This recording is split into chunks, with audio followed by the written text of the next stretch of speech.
बोल सन्मार्ग दिखाने वाला, बिगड़ी को बनाने वाला।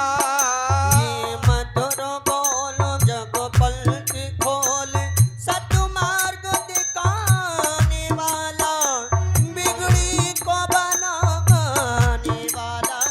ये मधुर बोल मद पंथ खोल, सन्मार्ग दिखाने वाला, बिगड़ी को बनाने वाला।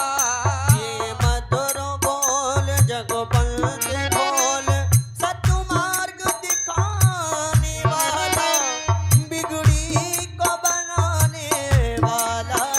श्री राम यही घनश्याम यही, राम यही घनश्याम यही, प्रभु की महिमा की आरती, पापियों को पाप से है तारती।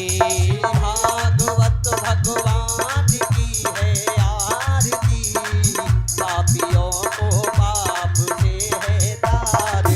श्री भागवत भगवान की है आरती, पापियों को पाप से है तारती। भागवत भगवान की है आरती, पापियों को पाप से है तारती। पापियों को पाप से है तारती। भागवत भगवान की है आरती, पापियों को पाप से है।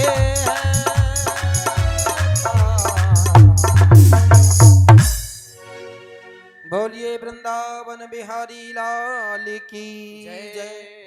शीतलीगणमुस्पय देवाभिवन्दनं द्योः शान्तिरन्तरिक्षं शान्तिः पृथिवी शान्तिराप शान्तिरोपदयो शान्तिः वनस्पतयो शान्तिर्विश्वे देवाः शान्तिर्ब्रह्म शान्तिः सहमा शान्तिरेधिः। बोल वृंदावन बिहारी लाल की, बोल भागवत भगवान की जय बोल केला मैया की जय हो। जय जय श्री राधे आइए सभी भक्त श्याम। अपने स्थान बैठ जाएं और आज की कथा का आनंद लें। जय श्री राधे, जय श्री कृष्ण।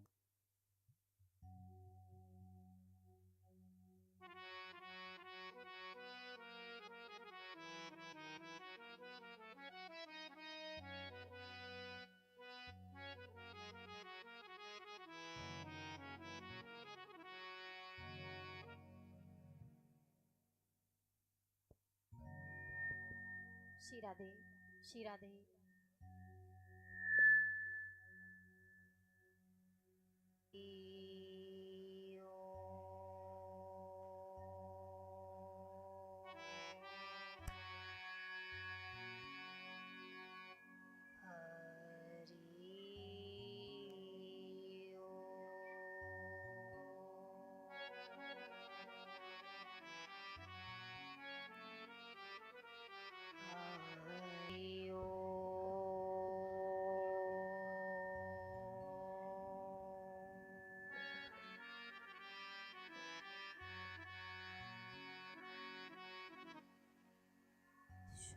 गणेशाय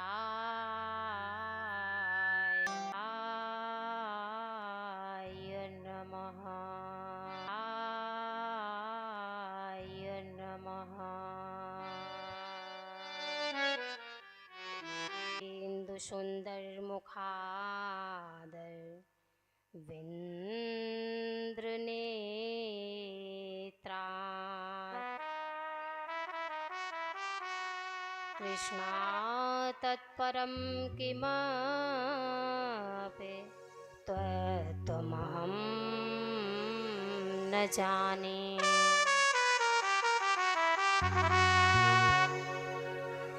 वर्णानामर्थसङ्घानां रसानां छन्दसामपि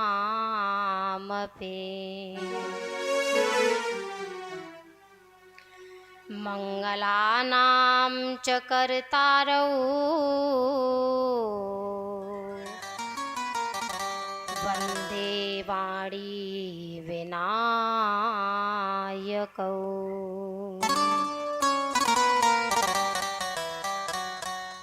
भवानी शङ्करौ वन्दे श्रद्धा विश्वासरूपिणौ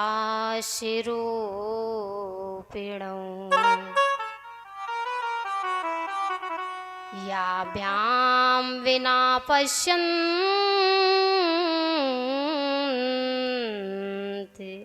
सिद्धाश्वान्तस्थमीश्वरम्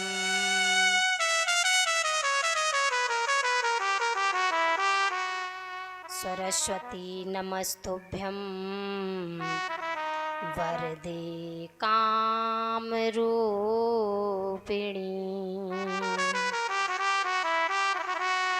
विद्यारम्भं करिष्यामि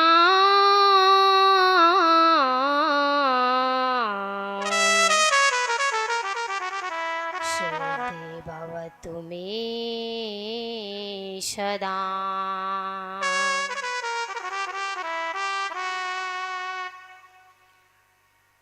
वन्दे बोधमयं नित्यं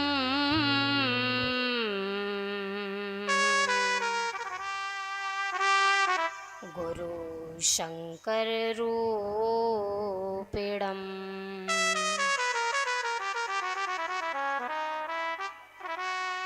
यमाश्रितो हि वक्रोऽपि चन्द्र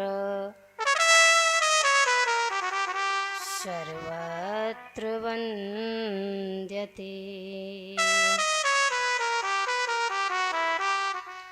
विघ्नेश्वराय वरदाय श्रुप्रियाय लंबोदराय सकलाय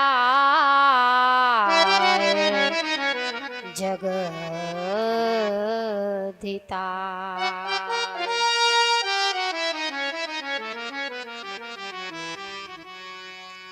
अखण्डमण्डलाकारं व्याप्तेन चराचरम् तत्पदं दर्शितं येन तस्मै श्री गुरुवे नमः। तस्मै श्री गुरुवे नमः। तस्मै श्री गुरुवे नमः। गुरुर्ब्रह्मा गुरुर्विष्णु गुरुर्देवो महेश्वरा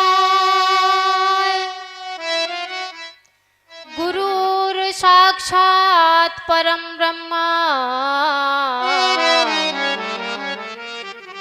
तस्मै श्री गुरुवे नमः। तस्मै श्री गुरुवे नमः। तस्मै श्री गुरुवे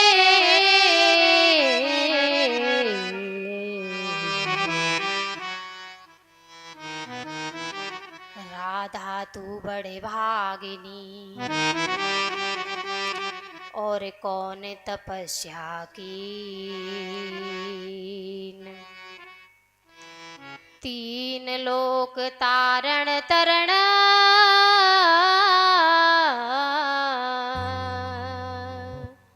सो तेरे आदि।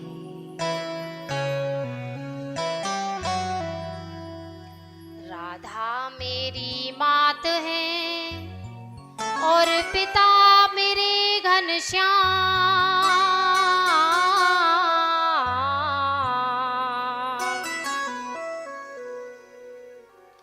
इन दोनों के चरणों में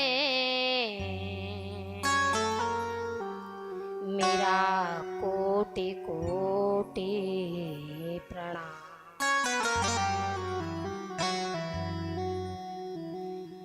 राधा मेरी स्वामिनी और मैं राधे को दास। जन्म जन्म मोहि दीजियो श्री वृंदावन को वास। जन्म जन्म मोहि दीजियो श्री वृंदावन में वास।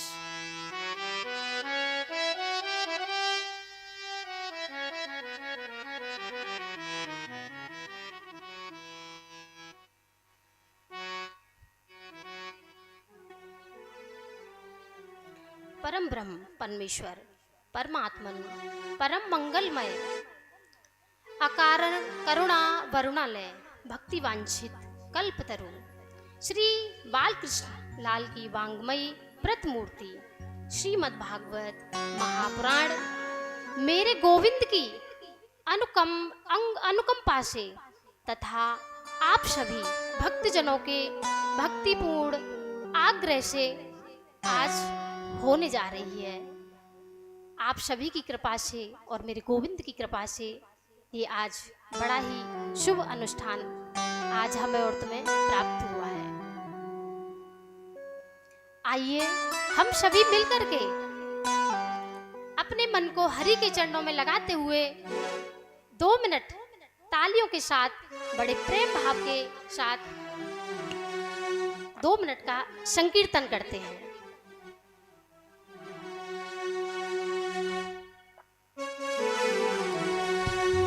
जय राधे राधे गोविंद गोविंद राधे राधे राधे गोविंद गोविंद राधे। जय राधे राधे गोविंद गोविंद राधे। जय राधे राधे गोविंद गोविंद राधे।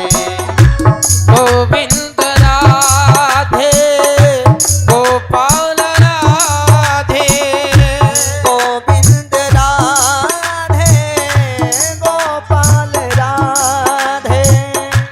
गोविंद राधे गोपाल राधे। गोविंद राधे गोपाल राधे। गोविंद राधे गोपाल जय हो, तालियों का स्वागत राधे। करते हुए। गोविंद राधे गोपाल राधे। जय राधे राधे राधे राधे गोविंद गोविंद राधे। राधे राधे गोविंद गोविंद राधे। जय राधे राधे गोविंद गोविंद राधे। राधे राधे गोविंद गोविंद राधे। गोविंद राधे गोपाल राधे। गोविंद राधे गोपाल राधे। गोविंद राधे गोपाल राधे।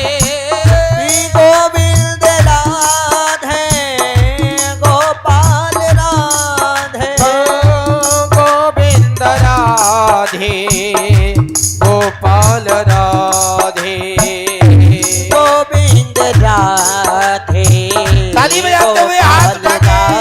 राधे। राधे राधे गोविंद गोविंद राधे। राधे राधे गोविंद गोविंद राधे। गोविंद राधे गोपाल राधे। गोविंद राधे गोपाल राधे। गोविंद राधे गोपाल राधे।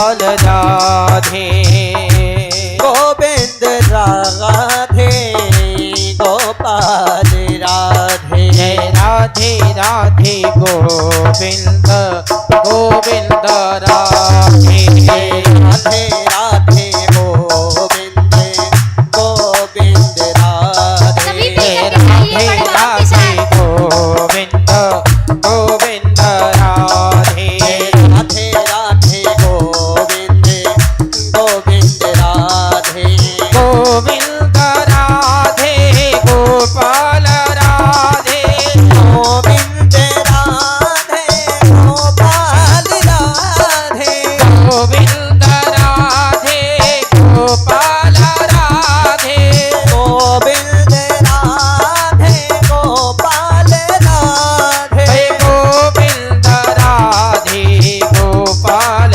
राधे गोविंद राधे गोपाल राधे ओ गोविंद राधे गोपाल राधे गोविंद ताली बजाते हुए गाइए। गोपाल राधे जय राधे राधे गोविंद गोविंद राधे जय राधे राधे गोविंद गोविंद राधे गोविंद राधे गोपाल राधे गोविंद राधे गोपाल राधे गोविंद राधे गोपाल राधे गोविंद राधे गोपाल राधे गोविंद राधे गोपाल राधे गोविंद राधे गोपाल राधे जय राधे राधे राधे राधे राधे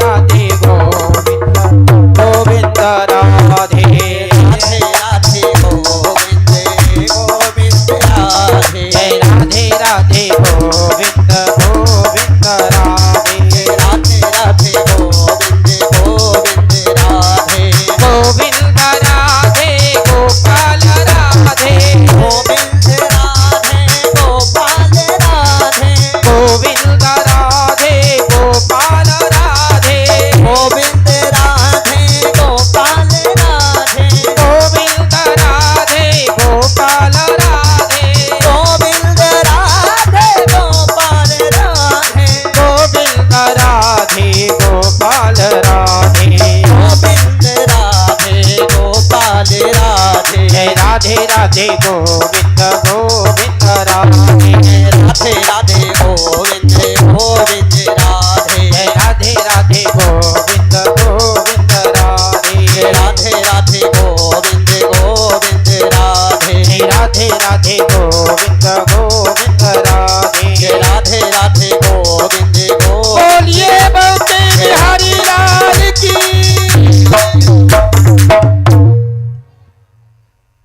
बोलिए बांके बिहारी लाल की जय राधे रानी सरकार की जय सदगुरुदेव भगवान की जय हो सभी संत जनों की जय हो सभी भक्त जनों की जय हो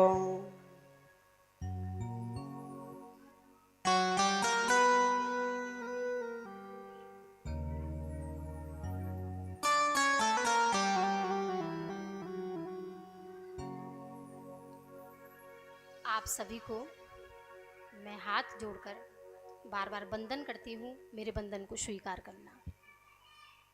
और देखो, मेरी वाणी में ऐसी कोई मधुरता नहीं है, मैं कुछ भी नहीं जानती हूँ, मेरी इतनी सामर्थ्य नहीं है कि मैं इस जगह पे बैठ सकूँ।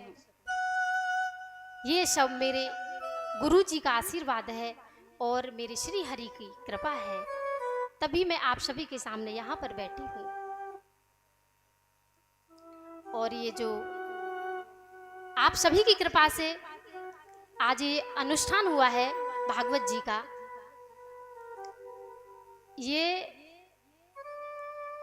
जब हमारे कई जन्मों के पुण्य उदय होते हैं ना, तभी हमें ये श्रीमद् भागवत जी सुनने को मिलती हैं। हमें कहने का अवसर प्राप्त हुआ और आप सभी को सुनने का। जब मेरे हरि की असीम कृपा होती है, ये अवसर हमें तभी प्राप्त होते हैं।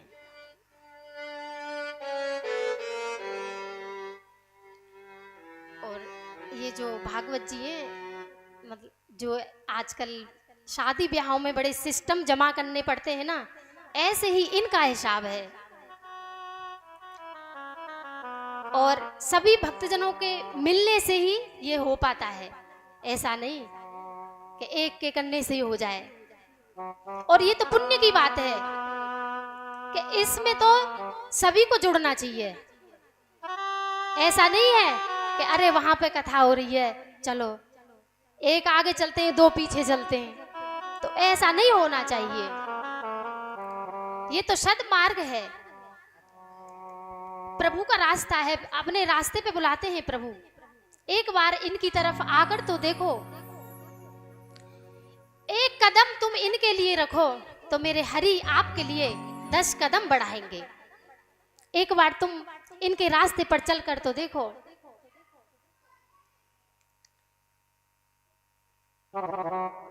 अब ऐसे ही यहाँ पर, इसलिए जहाँ पर श्रीमद् भागवत कथा हो रही हो, सभी को साथ देना चाहिए। किसी को तन से, किसी को मन से, किसी को धन से।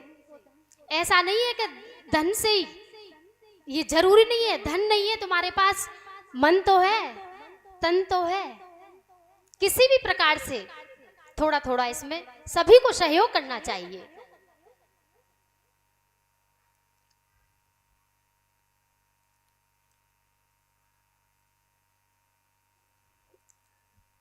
सच्चिदानंद रूपाय विश्वोत्पत्त्यादि हेतवे तापत्रय विनाशाय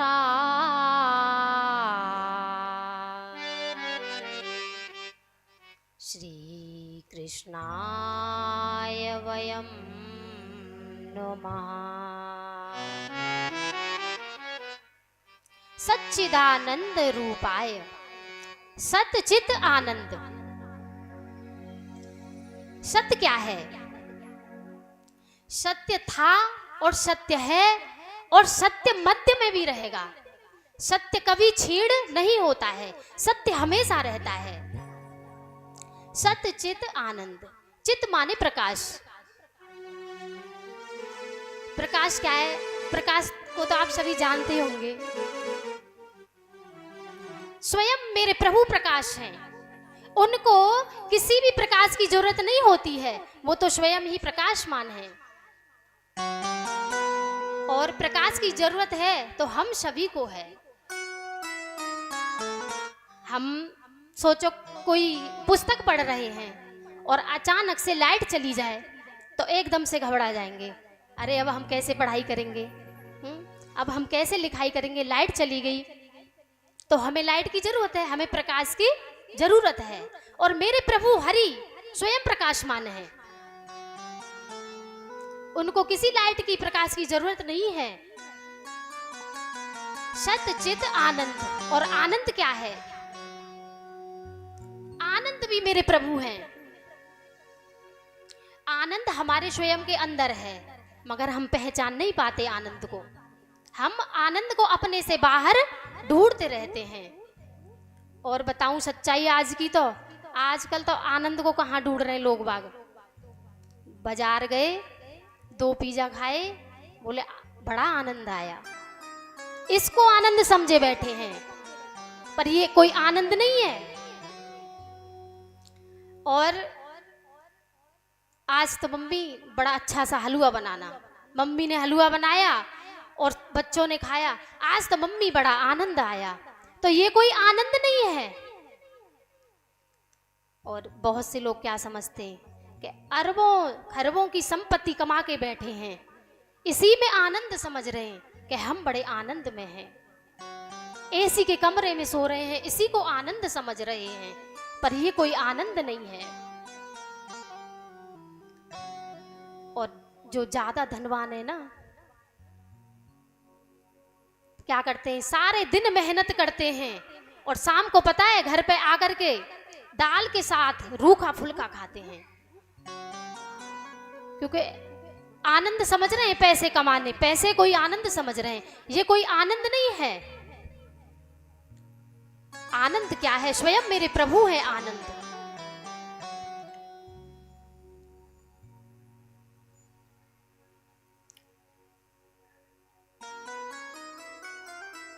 और क्या कह रहे हैं? कबीरा सब जग निर्धना, धनवंता नहीं को। धनवंता सो ही जानिए, जग राम नाम धन। आजकल लोग क्या समझते हैं? धन संपत्ति को ही अपना आनंद सब कुछ समझते हैं। और सही बताऊं तो सबसे बड़ा धनी कौन है? जिसके पास हरि का नाम है, हरि का कीर्तन है, जो हरि की शरण में रहता है, भजन करता है, कीर्तन करता है, सत्संग करता है, वो ही सबसे बड़ा धनी है। कहते हैं ना, ये धन साथ जाने वाला नहीं है। साथ जाएगा क्या? हरि का नाम, हमारा भजन, ये साथ जाएगा, और कुछ नहीं जाने वाला है। अब आइए हम प्रथम दिवस की भागवत कथा में प्रवेश करते हैं। एक नैमिषारण्य क्षेत्र है, वहां पर 88,000 ऋषि विराजमान हैं। सभी अपने अपने काम से निवृत्त होकर के सभी वहां पर आकर के बैठे हैं, 88,000 ऋषि। इतने में ही वहां पर सूत जी महाराज का आगमन हो जाता है। अब तो सूत जी महाराज की जैसे ही वहां पर आए हैं, जो सभी वहां पर हजारों वर्ष उम्र के हैं, 50 वर्ष उम्र के हैं, सभी सूत जी महाराज को देख करके खड़े हो जाते हैं और दंडवत प्रणाम करते हैं। तो अब सूत जी महाराज कहने लगे कि अरे ऋषियों, मैं तो आपसे उम्र में बहुत छोटा हूं, आप मुझे देखकर क्यों खड़े हो गए? अब यहाँ पर वो जो ऋषि थे वो कहने लगे, हे सूत जी, कहते हैं ना कि कोई तो उम्र में बड़ा होता है, और कोई धन में बड़ा होता है, और कोई ज्ञान में बड़ा होता है। इसलिए आपकी उम्र बेशक छोटी है, पर आप ज्ञान में तो हम सबसे बड़े हो। इसीलिए सभी ऋषिगणों ने सूत जी महाराज को दंडवत प्रणाम किया था। अब यहाँ पर शौनकादिक ऋषियों ने सूत जी महाराज से कुछ सवाल किए हैं कि ये जो मनुष्य जीवन है कैसे धन्य होगा? हमें ऐसा क्या करना चाहिए जो हमारा जीवन धन्य हो जाए? और ये जो मंदिर जाते हैं, इसमें सभी लोग मंदिर जाते पूछते हैं कि हम मंदिर में तो बहुत सारे देवी देवता होते हैं। अब सब कहते हैं हम कौन से देवी देवता को माने, कौन से प्रभु को माने। अब ऐसे करके सूत जी महाराज से कुछ प्रश्न किए हैं।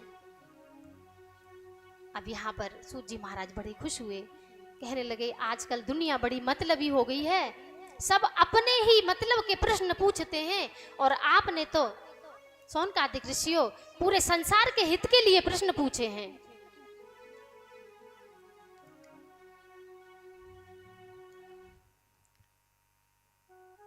कहते हैं ना, ये हमारा जीवन क्या है? हमारा जीवन एक काल व्याल मुख ग्रास त्रास नाश है तवे। हमारा जीवन एक बहुत बड़ा अजगर सर्प है। जीवन। और जो ये अजगर सर्प है ना हमारा जीवन, इसी में हम सभी, जो अजगर सर्प का मुख है उसी में हम सभी बैठे हैं। और ये हमारा जीवन कब तक सुरक्षित है? जब तक उस सर्प ने अपना मुख खोल रखा है, जब तक कि हमारा जीवन सुरक्षित है। और जैसे ही उस सर्प ने अपना मुख बंद किया तो सोचो क्या होगा, बताओ क्या होगा?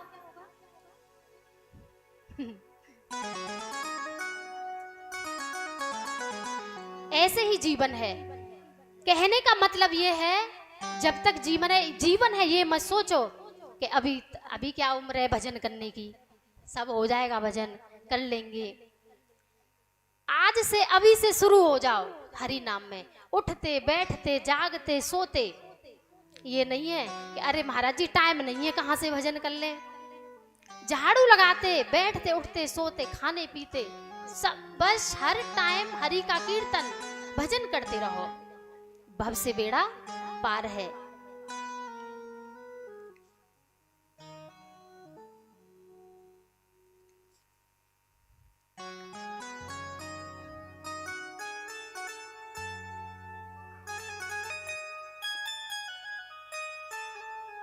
अब यहाँ पर सूत जी महाराज से जो प्रश्न किए थे ऋषियों ने, अब वो कहने लगे कि ठीक है मैं आपके प्रश्नों का उत्तर दूंगा, पहले थोड़ा मैं अपने गुरुजी को नमन कर लेता हूं। यहाँ पर देखो गुरुजी की बड़ी ही कृपा बताई है। जा पर कृपा राम की होई, ता पर कृपा करे सब कोई। गुरु बिन ज्ञान न होवे, कोट यतन कीजय। गुरुजी के बिना ज्ञान नहीं हो सकता। अपने जीवन में गुरु बनाना बहुत जरूरी है। आज जो मैं यहाँ पे हूँ अपनी गुरुजी की ही कृपा से हूँ। कहते ना जब गुरुजी की कृपा हो जाए ना तो हम यहाँ थे अभी वहां बिठा देते हैं गुरुजी की, अगर कृपा हो जाए तो। गुरु बिन भवनिधि तरहि न कोई, गुरु बिन भवनिधि तरहि न कोई।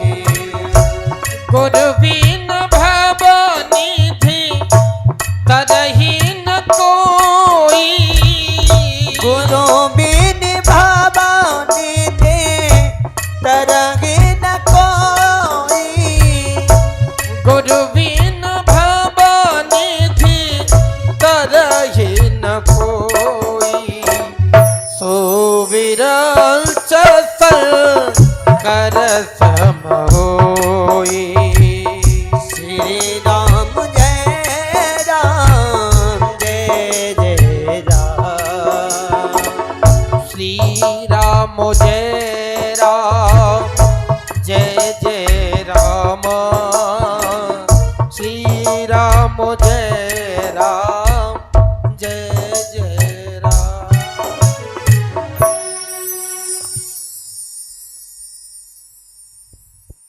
एक बार बोलिए बांके बिहारी लाल की जय, राधे रानी सरकार की जय गुरुजी महाराज की जय हो, श्रीमद् भागवत महापुराण की जय हो। एक बार देव ऋषि नारद जी बड़ी तीव्र गति से दौड़े जा रहे हैं और आगे से सनत कुमार आते दिखाई दिए। तो सनत कुमारों ने पूछा, हे देव ऋषि नारद इतनी जल्दी में कहाँ जा रहे हो? अब नारद जी कहने लगे, बड़ी चिंता में है नारद जी। कहने लगे कि इस कलयुग ने बड़ा ही दुनिया का हाल खराब कर दिया है। कलयुग ने, मैं तो बहुत दुखी हूं इससे। कोई यहाँ सत्कर्म नहीं करता है, सभी उल्टे सीधे कार्यों में लगे रहते हैं। कोई धर्मार्थ नहीं करता है, सब अपने अपने पेट पालने में लगे हैं। अब यहाँ पर सनत कुमार कहने लगे, अहम तु पृथ्वी यातो ज्ञात्वा सर्वे तु मामित पुष्करम च प्रयागम च काशी गोदावरी तथा। अब नारद जी कहने लगे, मैं एक बार वृंदावन में गया तो वहां मैंने एक अजीब दृश्य देखा। तो सनत कुमार बोले, क्या अजीब दृश्य देखा? कि वहां पर एक स्त्री बैठी थी और उसके सामने दो बड़े बूढ़े वृद्ध पड़े हुए थे और बड़ी जोर जोर से रो रही थी। अब तो वहां पर देव ऋषि नारद जी गए और पूछने लगे कि यहाँ क्या हो रहा है। अब जो भक्ति देवी थी उन्होंने देव ऋषि नारद को प्रणाम किया और कहने लगी कि हे महाराज, मैं तो बड़ी दुखी हूँ। देखो वृंदावन में मैं जब से आई हूँ मैं तो नव युवती हो गई हूँ और ये जो दोनों मेरे पुत्र हैं ना, ये दोनों बूढ़े हैं, इसीलिए मैं बड़ी चिंता में हूँ। होना तो ऐसा चाहिए कि माता वृद्ध और पुत्र जवान होने चाहिए, और यहाँ पर तो उल्टा हो रहा है कि मेरे पुत्र तो दोनों वृद्ध हैं और मैं जवान हूँ। और ऐसा कोई कारण बताइए नारद जी कि मेरे पुत्र दोनों जवान हो जाएं, और अब मैं वृंदावन से कहीं जाना नहीं चाहती। अब देव ऋषि नारद ने ध्यान लगाया, देखा, कहने लगे, हे भक्ति देवी, मैं तुम्हारे इस कारण का विधान जरूर करूंगा। अब तो जो वृद्ध थे ना दो, ज्ञान और वैराग्य, वो वृद्ध कौन थे? दो वृद्ध ज्ञान और वैराग्य थे, भक्ति देवी के पुत्र। कहते हैं ना, ज्ञान के साथ भक्ति भी बहुत जरूरी है और भक्ति के साथ ज्ञान भी बहुत जरूरी होना चाहिए। अब यहाँ पर नारद जी कहने लगे, ठीक है। अब तो नारद जी ने सभी वेद मंत्र ज्ञान वैराग्य के कान में सुनाए कि उनकी जो वृद्ध अवस्था थी वो बदल जाए, पर कितने भी मंत्र उनको सुनाए पर उन मंत्रों का ज्ञान वैराग्य के ऊपर कोई भी असर नहीं पड़ा। अब तो नारद जी भी निराश हो गए। अब जो कोई भी नारद जी को मिलता है उसी से पूछते हैं कि इनका ये जो ज्ञान वैराग्य, इनका बुढ़ापा कैसे जाएगा। अब तो आकाशवाणी हुई कि हे नारद जी, सत्कर्म करो। वो आकाशवाणी इतना कह करके लुप्त हो गई। अब नारद जी चिंता में पड़ गए कि ये सत्कर्म क्या है। अब तो नारद जी चले जा रहे हैं, कोई भी सामने से मिलता है तो नारद जी पूछते हैं सत्कर्म क्या है। अब आगे से सौनकादिक ऋषि आ जाते हैं, नारद जी को देख करके कहने लगे, हे नारद जी, तुम इतने चिंतातुर क्यों हो, इतने दुखी क्यों हो? तुम तो बहुत बड़े ज्ञानी हो, तो फिर चिंता किस बात की? अब तो नारद जी कहने लगे, क्या बताऊं, ये सत्कर्म क्या है? जो भक्ति देवी के पुत्र है ना, ज्ञान और वैराग्य, वृद्धा अवस्था में पड़े हुए हैं। अब उनकी ये जो वृद्धा अवस्था है ये कैसे छूटेगी? तो शौनकादिक ऋषि कहने लगे कि इनको श्रीमद् भागवत जी सुनाइए। तो नारद जी कहने लगे, हे शौनकादिक ऋषियों, मैं पहले ये सब कुछ सुना चुका हूं इनको, सब वेद मंत्र, पता नहीं सब ग्रंथों के मंत्र वेद सब सुना दिए मैंने इनको, मगर उन मंत्रों का इनके ऊपर कोई असर नहीं हो रहा है। अब सौनकादिक ऋषि कहने लगे, कहते हैं ना कि पेड़ और पत्तों में, पेड़ पत्तों को खा करके कुछ स्वाद आएगा क्या? नहीं ना। ये जो सब वेद मंत्र है ना, सब जो वेद हैं, ग्रंथ हैं, ये सब पत्ते और वृक्ष हैं, और जो इनका मीठा फल है ना, वो क्या है? श्रीमद् भागवत महापुराण है। इन सब का फल श्रीमद् भागवत महापुराण है, और ये जो ग्रंथ है सब लता पता हैं, वृक्ष हैं। अब सोचो, तुम लता पता वृक्ष खाओ तो वो स्वाद आ जाएगा जो फल में आएगा, पके हुए फल में, वो ही श्रीमद् भागवत महापुराण है। और श्रीमद् भागवत महापुराण कोई ऐसा वैसा ग्रंथ नहीं है इससे आगे तो कोई ग्रंथ नहीं है। कहते हैं कि गंगा जी, एक गंगा तो वो है जिसमें तुम सब स्नान करने जाते हैं, खूब डुबकी लगाते हैं।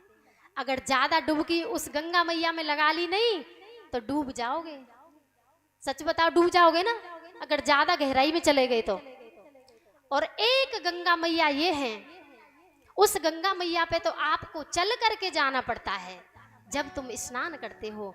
और एक ये गंगा मैया है, ये स्वयं तुम्हारे यहाँ जब मेरे प्रभु की कृपा होती है ना, तो ये गंगा मैया स्वयं चल करके आपके यहाँ आती हैं। और ये तो गंगा मैया ऐसी है कि तुम इसमें जितना गोता लगाओगे, जितनी डुबकी लगाओगे, उतना ही आनंद आएगा। और इसमें डूबने का कोई चक्कर नहीं है कि डूब जाओगे। जितनी गहराई में जाओगे उतना ही तुम्हारा जीवन धन्य हो जाएगा, बड़ी जल्दी से तुम्हें प्रभु की प्राप्ति हो जाएगी।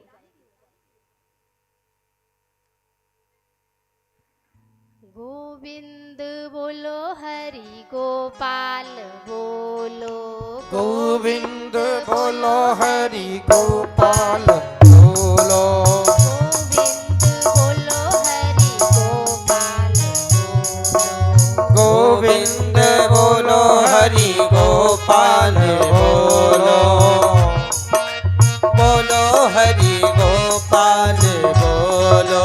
राधा रमण हरि गोविंद बोलो, राधा रमण हरि गोविंद बोलो, गोविंद बोलो, हरि गोपाल बोलो, गोविंद बोलो हरि गोपाल बोलो, गोविंद बोलो, हरि गोपाल बोलो, गोविंद बोलो हरि गोपाल बोलो।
बोलिए बांके बिहारी लाल की राधा रानी सरकार की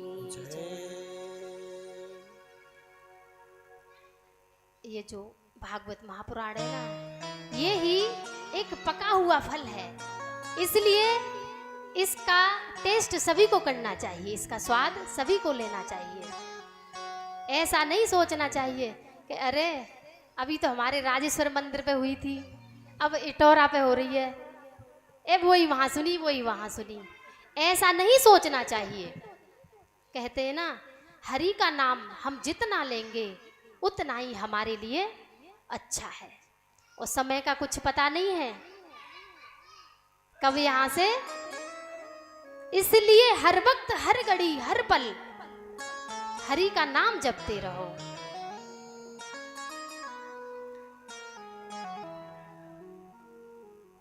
और एक चीज और बताऊं आपको, श्रोता भी 3 प्रकार के होते हैं।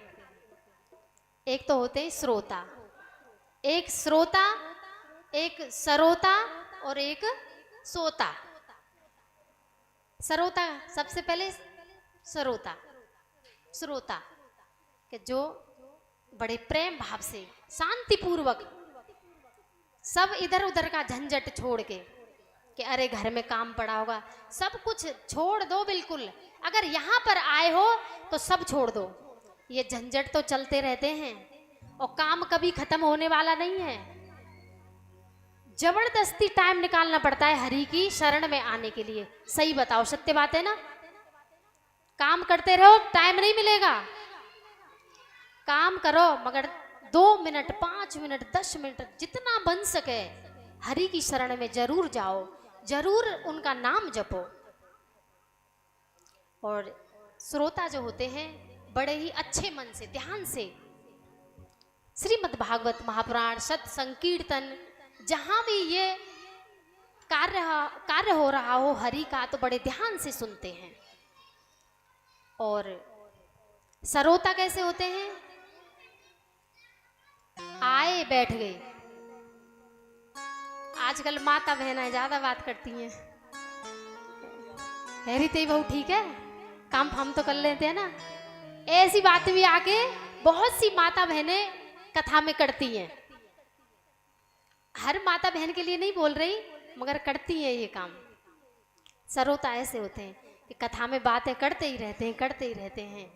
और देखो जो व्यास जी होते हैं उनकी नज़र तो सब पे होती है, देखते रहते हैं कौन बात कर रहा है, कौन ध्यान से सुन रहा है।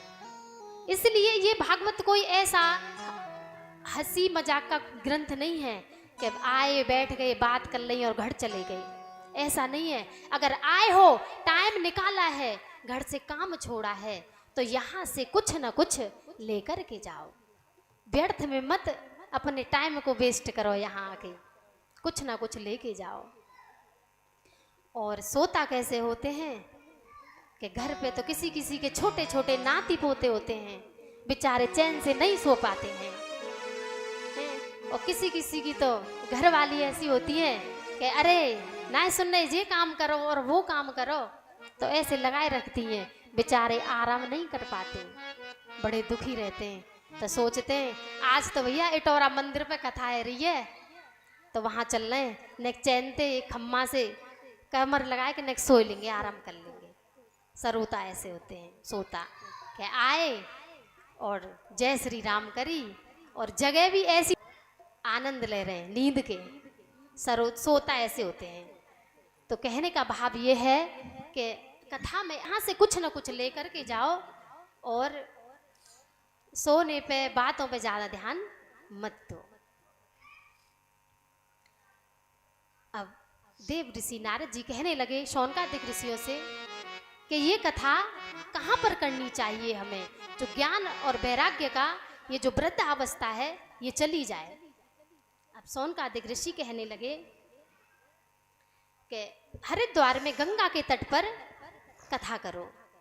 अब तो वहाँ पर जैसे आप सभी ने यहाँ पर बड़ी सुविधा करी है कि तखत लाओ, ये लाओ, वो लाओ, बड़ा कुछ संसाधन किया है यहाँ पर, ऐसे ही वहाँ पर हरिद्वार के गंगा तट पर नारद जी ने सभी व्यवस्था करी। अब वहां पर ज्ञान और वैराग्य भक्ति को बिठाया और उन तीनों के लिए अलग से मंच बनाया। अब वहां पर हरि की कथा करी है। और कोई कोई तो यूं कहते हैं कि एक बात बताओ महाराज जी, कि जो भक्ति पूजा पाठ करता है वो तो इस कथा को सुनने से तर जाता है। ये तो चलो कोई आश्चर्य वाली बात नहीं है, क्योंकि वो तो हरि का भजन कर रहा है, भागवत कथा कीर्तन में जा रहा है, तो वो तर जाएगा। सही बात है कि वो तो तर जाएगा, वो तो अपना कर्म कर रहा है। और जो जिंदगी भर उल्टे सीधे कार्य करते हैं, उनकी पूरी उम्र उल्टे सीधे कार्यों में निकल जाती है। तो उनका जीवन कैसे धन्य होगा, उनको मुक्ति कैसे मिलेगी। अब यहां पर शौनकादिक ऋषि कहने लगे कि हाँ, आपने बिल्कुल सही प्रश्न किया है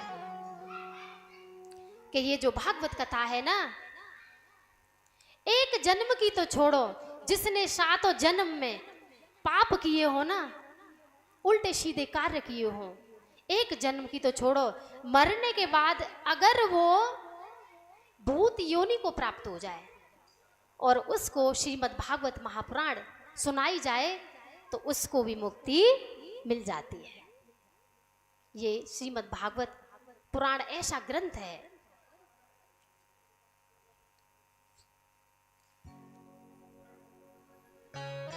ये एक गंगा है, अभी मैंने आपको बताया था। सत्संग की गंगा में जो नित्य नहाते हैं, सत्संग की गंगा में जो नित्य नहाते हैं, सत्संग की गंगा में जो नित्य नहाते हैं,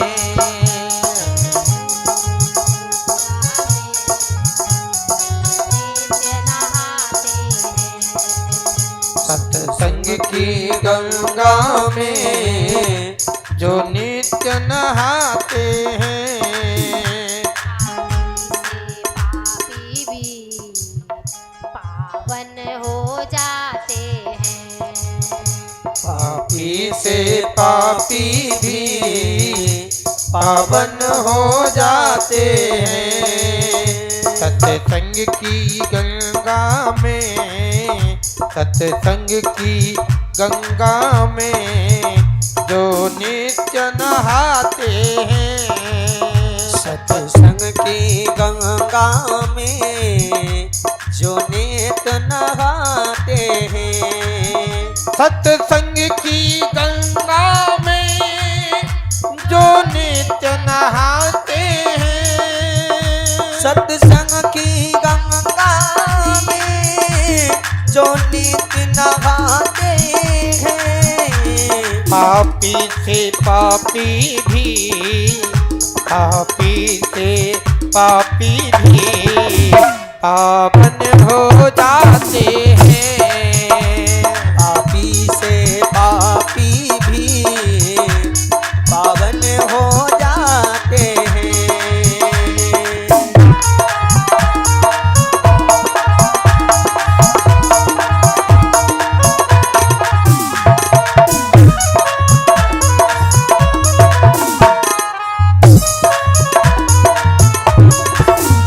तालियों का साथ करते हुए।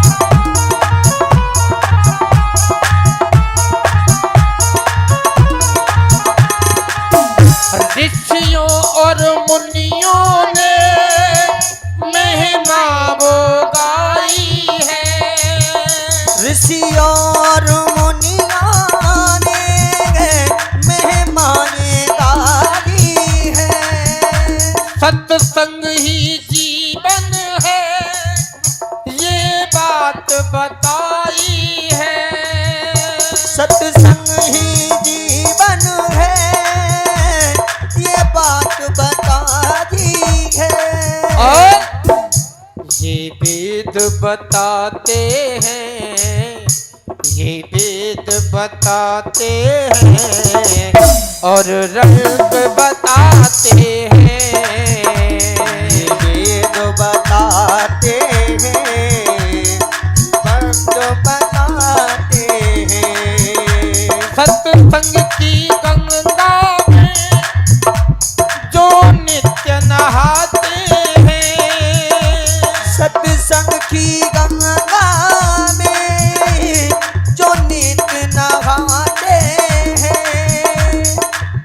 ताली बजाते हुए पापी से पापी भी, पापी से पापी भी पावन हो जाते हैं। पापी से पापी भी पावन हो जाते हैं।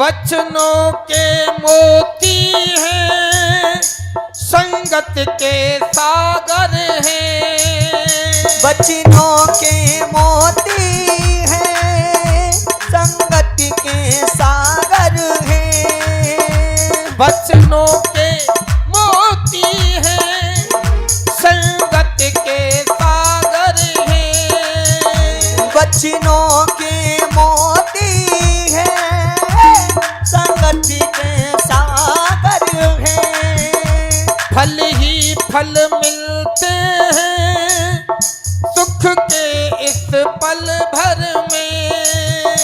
फल ही फल मिलते हैं, सुख के इस पल भर में। इसीलिए इस ज्ञान के सागर में, इस ज्ञान के सागर में जो डुबकी लगाते हैं।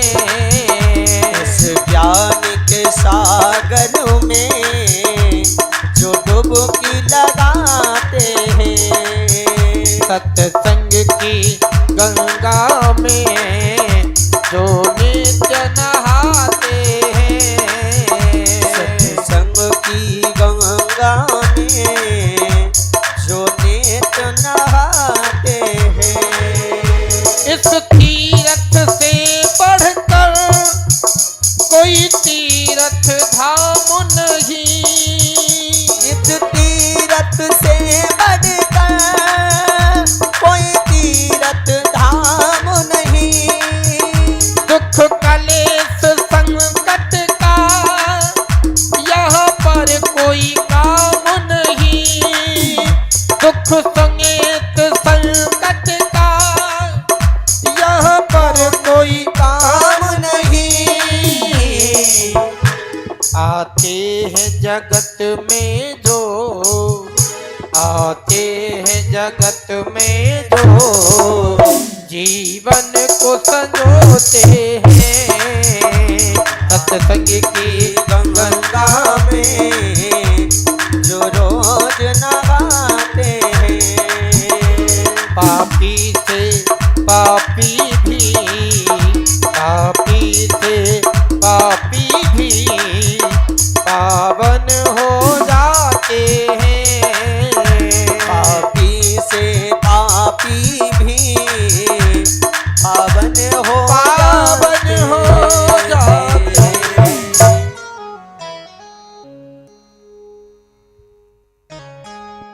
बोलिए बांके बिहारी लाल की जय, राधा रानी सरकार की जय। अब यहाँ पर शौनकादिक ऋषियों ने बहुत ही सुंदर कथा सुनाई है और साथ में ये भी बताया कि जो जिंदगी भर बुरे कार्यों की वजह से जिनको भूत पिशाच की योनि मिलती है, तो उससे मुक्ति कैसे मिलती है। बड़ी ही सुंदर कथा सुनाई शौनकादिक ऋषियों ने।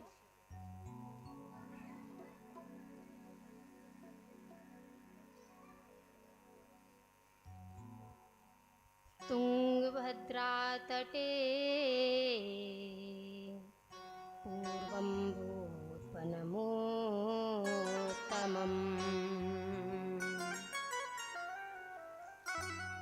यत्र वर्णाः स्वधर्मे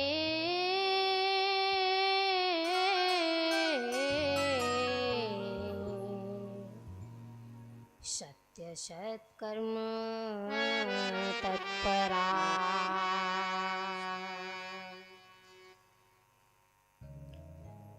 एक तुंगभद्रा नदी के किनारे बहुत सुंदर नगर है।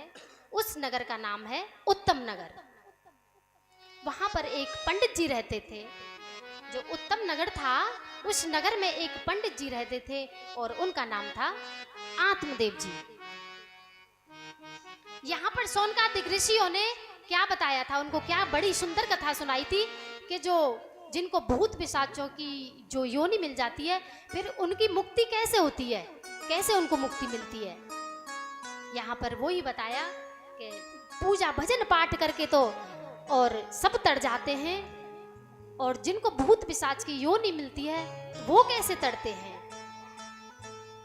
अब यहाँ पर वही एक कथा आती है, जो आत्मदेव जी है ना, उनकी कथा है ये। आत्मदेव जी जो पंडित जी थे, बड़े ही शील स्वभाव के थे, बड़े ही अच्छे स्वभाव के थे। अपना सुबह शाम कार्य करना और अपनी पंडिताई करके फिर वापस आना घर पे। बड़े शांत स्वभाव के थे जो आत्मदेव जी थे। और जो उनकी पत्नी थी धुंधली देवी, क्या नाम है उनकी पत्नी का? धुंधली देवी। बड़े ही कुटिल भाव की थी। कहते हैं ना कि जो सीधे होते हैं उनको टेढ़ी ही मिलती हैं। तो ऐसा ही यहाँ पर आत्मदेव जी के साथ हुआ है कि आत्मदेव जी बड़े ही सरल स्वभाव के हैं और जो उनकी पत्नी है उतनी ही कुटिल है। और जैसे ही पंडित जी अपने कार्य के लिए निकलते, पंडिताई के लिए, तुरंत जाते ही अब तो दरवाजे पे बैठ जाती हैं, 4 वहां की और 4 यहाँ की, पूरे दिन बातें करती हैं। होती है बहुत सी माता बहनों की आदत, चाहे अपना घर का काम लेट हो जाए पर बात जरूर करनी है इधर उधर की। अब ये यहाँ पर जैसे ही आत्मदेव जी वापस आते, जो धुंधली देवी अब तो पंडित जी के सामने ऐसे हाथ जोड़कर खड़ी हो जाती कि पूछो ही मत। बस आ गए स्वामी, आप जल लेके आऊं। अब तो कहते हैं ना कि अब यहाँ पे ठाकुर जी कहते हैं कि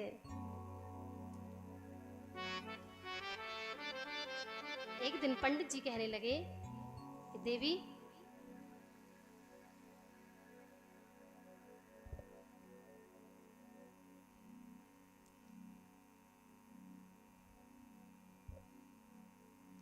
जो धुंधली देवी थी,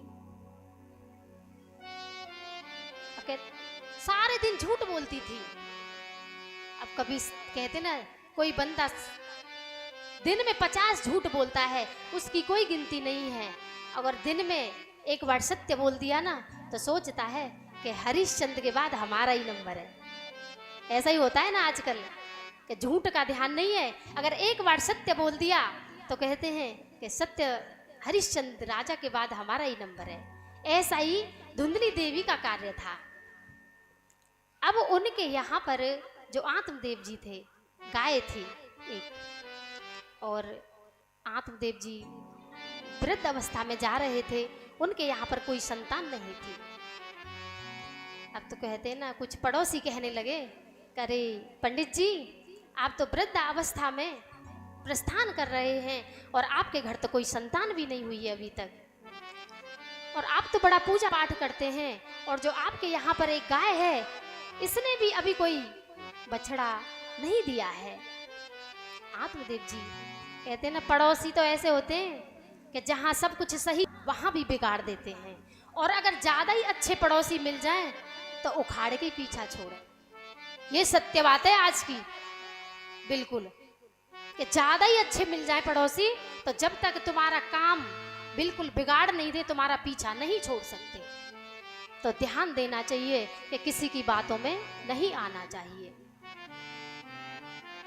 दुनिया है पता नहीं क्या क्या बोलती है, किसी की बातों पर ध्यान नहीं देना है। हमें तो भैया अपने से, अपने घर वालों से काम है, हमें किसी से काम नहीं है, कोई हमारे काम आने वाला नहीं है। इसलिए हरि का भजन करो और अपने कार्य पर ध्यान दो। बस यहाँ पर वो ही जो आत्मदेव हैं, अब तो उनके दिमाग में बात बैठ गई। कह रहे कि हाँ ये तो बात सही है कि मैं इतना पूजा पाठ करता हूँ, मेरे यहाँ पर कोई संतान नहीं है। अब तो वो चिंतित रहने लगे। एक दिन इतने परेशान हुए सोचते सोचते कि पंडित जी वन की तरफ चल दिए। चलते चलते सोचते जा रहे हैं और कह रहे हैं कि प्रभु जी कैसे हैं, मैं इतना भजन पूजा पाठ करता हूँ और मेरे यहाँ पर कोई संतान नहीं थी, और मेरे यहाँ जो तुलसी है मैं रोज उनमें जल चढ़ाता हूँ वो भी सूख जाती हैं, और एक गाय है वो भी ही बाँझ है। अब तो बहुत चिंतित है यहाँ पर आत्मदेव जी। अब चलते चलते उनको प्यास लगाई। अब एक तालाब में से उन्होंने जल पिया, बड़े उदास हैं, बड़े रुदन कर रहे हैं। इतने में ही वहां पर एक साधु महाराज आ जाते हैं। साधु महाराज को देख करके अब तो उनके चरणों में दंडवत प्रणाम किया आत्मदेव जी ने, और कहने लगे साधु महाराज, हे आत्मदेव तुम इतने परेशान क्यों हो, क्या बात हुई है? तो आत्मदेव कहने लगे, हे प्रभु आप सब कुछ जानने वाले हो। बोले नहीं बताओ आप चिंतित में क्यों हो? अब तो कहने लगे वो साधु जी मैं बहुत परेशान हूँ, मेरे यहाँ पर कोई संतान नहीं है और मैं चाहता हूँ मेरे यहाँ कोई संतान हो। अब तो जो साधु थे उन्होंने ध्यान दृष्टि से देखा तो देख करके कहने लगे, हे पंडित जी आप इस जन्म की तो क्या, आपके तो शांत जन्म में संतान की कोई योग नहीं है संतान का। अब तो ये सुन करके आत्मदेव जी कहने लगे कि हे महाराज जी, हे साधु जी, अगर आप इतना बता सकते हो कि मेरे 7 जन्म में कोई भी संतान नहीं है, तो आप ये भी बता सकते, तो आप इतना भी कर सकते हो कि मेरे कोई संतान भी हो सकती है। अब तो यहाँ पर आत्मदेव जी को बहुत समझाया है साधु जी ने, पर यहाँ पर उनको कोई कुछ भी समझ में नहीं आया।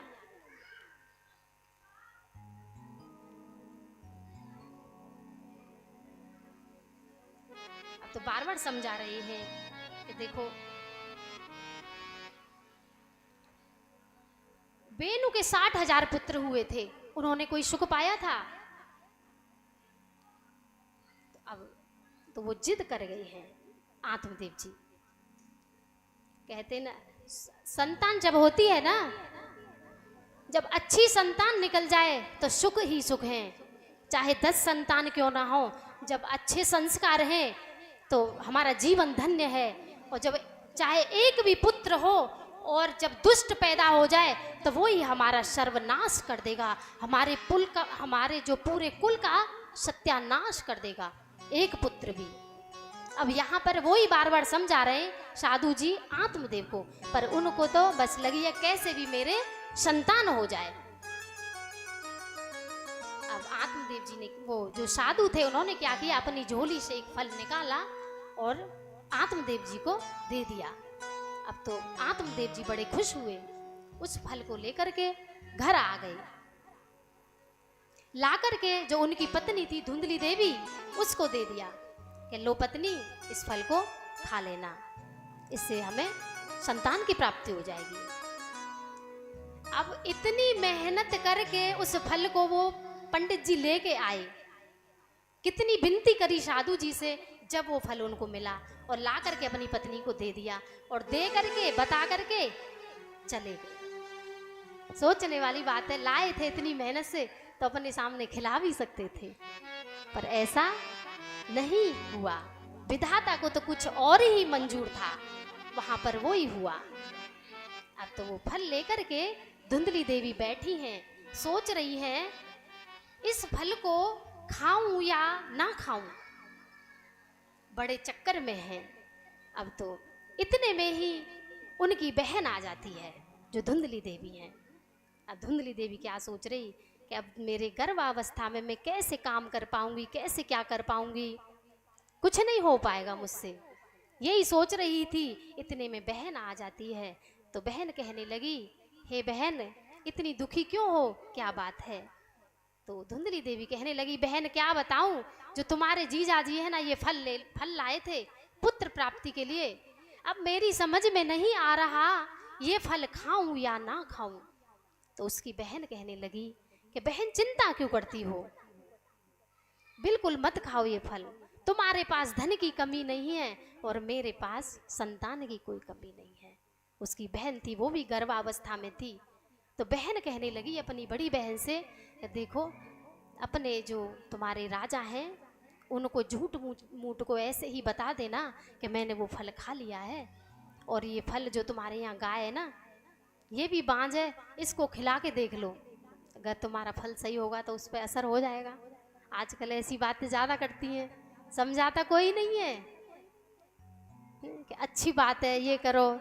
जो नीचे गिरने वाली बात होगी उसको ही बताएंगे, सही बात कोई नहीं बताता। तो ज़्यादा किसी की बातों में नहीं आना है।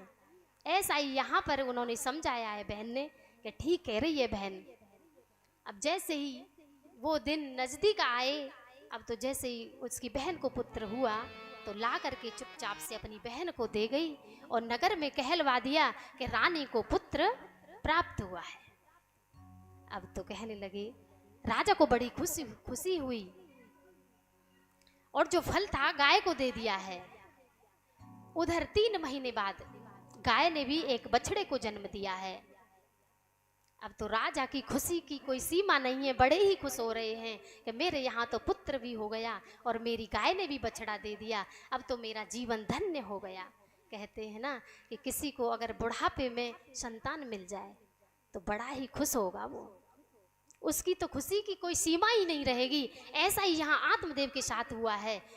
और अब तो आत्मदेव जी ने जो गाय के जो बछड़ा पैदा हुआ था, पूरा शरीर तो उसका मनुष्य का था और जो कान थे गाय के जैसे थे। अब तो पंडित जी ने उसका नाम रखा, तो क्या रखा? गोकर्ण जी, जो गाय का पुत्र था। अब धुंधली के पुत्र के नामकरण की चर्चाएं चली तो धुंधली कहने लगी, हे महाराज देखो, आपने जो गाय के बछड़ा था, गाय ने जो पुत्र दिया है, उसका नाम आपने रखा गोकर्ण जी, और जो मेरा बेटा है ना, उसका नाम मैं स्वयं ही रखूंगी। अब यहाँ पर आत्मदेव जी कहने लगे, हाँ देवी कोई बात नहीं, तुम्हारा पुत्र है, तुम रख सकती हो, कौन मना कर रहा है। अब तो कहते ना कि जैसा माता का नाम वैसा ही पुत्र का रख दिया। माता का नाम है धुंधली और बेटे का नाम रखा है धुंधकारी। ये कोई नाम होते हैं? आजकल तो माता बहनाएं भी ऐसे नाम रखती हैं, चिंटू पिंटू, ये कोई नाम थोड़ी होते हैं। पर आजकल तो इनका ही ट्रेंड चल रहा है। सच बताऊं तो नाम भी हरि के नाम पर रखने चाहिए। कम से कम ना बच्चे के नाम के बहाने हरि का नाम तो हम ले लेते हैं। अगर कोई वैसे नहीं ले पा रहा नाम, अब किसी के पुत्र का नाम नारायण है, किसी के पुत्र का नाम विष्णु है, किसी के पुत्र का नाम राम है, तो कोई भी काम पड़ेगा तभी वो चिल्लाएगा, राम राम इधर आओ, कृष्ण इधर आओ। तो कम से कम मेरे प्रभु का नाम तो आ रहा है ना हमारी जिह्वा पर। तो बच्चों के नाम भी ऐसे ही रखने चाहिए सभी को। आजकल तो गोलू मोलू पता नहीं क्या क्या नाम रखते रहते हैं, पर इन नामों का कोई वो नहीं है। अब यहाँ पर धुंधली ने अपने पुत्र का नाम धुंधकारी रखा है। अब तो दोनों बच्चे घर में धीरे धीरे बड़े होते जा रहे हैं। जो गोकर्ण जी महाराज हैं बड़े ही संस्कारी हैं, और जो धुंधकारी है बड़ा ही उद्दंड है, बड़ा ही परेशान करता है बचपन से ही। धीरे धीरे बड़े होने लगे। अब तो जो गोकर्ण जी हैं बड़े ज्ञानी ध्यानी हैं, वो तो भजन करने के लिए बाहर चले जाते हैं। और जैसे ही उनका जो धुंधकारी है बच्चों को जैसे बाहर खेलने के लिए जाता है बच्चों के साथ, तो बच्चों को मारता है, पीटता है। बहुत से बच्चों में आदत होती है। कोई कोई बच्चा तो बड़े शांत स्वभाव का होता है कि आराम से बच्चों के साथ खेल लेगा, और कोई बड़ा उद्दंड होता है, मार पीट ज़्यादा करता है। ऐसा ही धुंधकारी का हाल है कि बच्चों को मारता है, पीटता है। अब घर पे शिकायत आने लगी है कि आपका बेटा ना बड़ा उद्दंडी है। अब तो जो पिताजी थे धुंधकार, वो आत्मदेव जी दुखी रहने लगे। सोचने लगे कि अरे ये तो अभी से दुखी करने लगा है, छोटा है अभी, तो बड़ा हो जाएगा तो पता नहीं क्या करेगा। बड़े शोकग्रस्त रहते हैं पंडित जी महाराज। अब तो जैसे ही बड़ी अवस्था में हुआ तो अब वो चोरी करने लगा, और जो घर में पैसा होता है और धन होता है सबको ले जाता है, अपनी माँ से मांग मांग करके ले जाता है। कहते हैं ना, कोई कोई माँ बड़ा प्यार करती है अपने बेटे को, ये नहीं सोचती है हमारा बेटा बिगड़ रहा है, तुम्हारे धन देने से, पैसा देने से तुम्हारा बच्चा बिगड़ रहा है, या जो तुम धन दे रहे हैं उससे वो बच्चा क्या कर रहा है बाहर जाके। और माता लाड प्यार में पैसे दे देती हैं तो बच्चों की आदतें खराब हो जाती हैं। ऐसे यहाँ पर धुंधकारी को उनकी माता ने धन देती रही, वो लेता रहा, धन को खर्च करता रहा। अब जब सारा धन खर्च हो गया तो अब माता से धन मांगता है तो माँ अब धन कहाँ से दे। अब तो उसने मारना पीटना भी शुरू कर दिया। यहाँ पर माँ बड़ी दुखी हुई, उनके पिताजी भी बड़ी दुखी रहने लगे। अब एक दिन उन्होंने गोकर्ण जी महाराज को बुलाया और कहने लगे, बेटा मैं बहुत दुखी हूँ। सोचा कुछ और था और निकला कुछ और। कहते हैं ना, माँ बाप बड़ी उम्मीद रखते हैं अपनी संतान से कि हमारी संतान ऐसी होगी, ऐसी होगी। अब उनको क्या पता है कि हमारी संतान ऐसी निकलेगी। ऐसे यहाँ पर आत्मदेव जी बड़े दुखी हो रहे हैं। कहते ना, संस्कार बहुत जरूरी है बच्चों में, और बच्चों पे ध्यान रखना भी बहुत जरूरी है।